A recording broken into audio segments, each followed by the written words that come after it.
Nakiisa ang ilang lungsod sa Metro Manila sa third quarter nationwide simultaneous earthquake drill.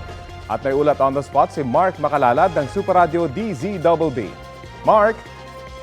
Rafi, ganap na alas 9 ng umaga sa hudyat ng pagtunog ng sirena. Sabay-sabay na nag-duck, cover and hold ang mga lumahok sa third quarter nationwide simultaneous earthquake drill para sa taong ito.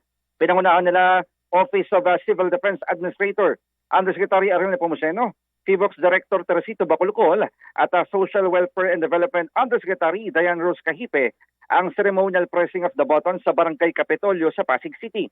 Sa kanyang mensahe, sinabi ni Nepomuceno na sa pagpama ng pinangangambahang The Big One o magnitude 7.2 na lakas ng lindol ay posibleng magdulot ito ng pagkawala ng libo-libong mga buhay kaya't dapat science-based ang mga nakalatag na solusyon.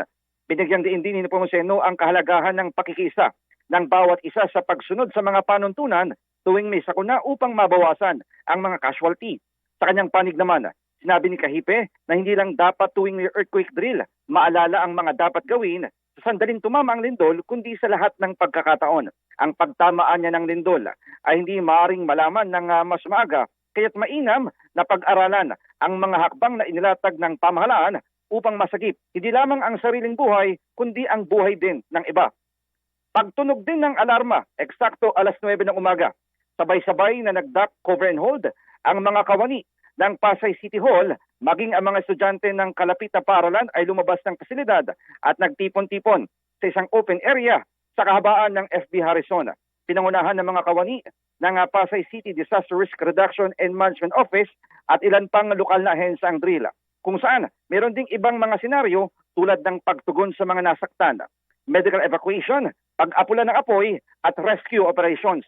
Ayon sa Pasay City LGU, sineseryoso nila ang ganitong uri ng drill para patuloy na mapaghandaan ang kanilang aksyon maging koordinasyon sa oras ng sakuna.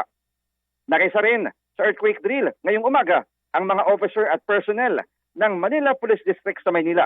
May nakalaan din na safety areas kung saan nila nagtipon-tipon habang pinoprotektahan ang kanilang mga ulo. Habang ang karamihan naman may nakasuot ng mga helmet. May pag-alalay din sa mga hindi kaagad makalabas at makapunta sa safety area. Dagdag pa ni Nepomuceno, mainam kung magsagawa ang mga lokal na pamahalaan ng inventaryo o inspeksyon ng mga pampublikong mga gusali. Importante raw kasi na paigtingin ang structural integrity audit para malaman kung kakayanin ba ng mga ospital, paaralan at mga tanggapan ng gobyerno ang malakas na lindol. Kailangan din daw na mahigpit na ipatupad ang Building Code of the Philippines. Mark Makalalad ng GMA Super Radio DZBB nag-uulat sa Balitang Hali. Maraming salamat, Mark Makalalad.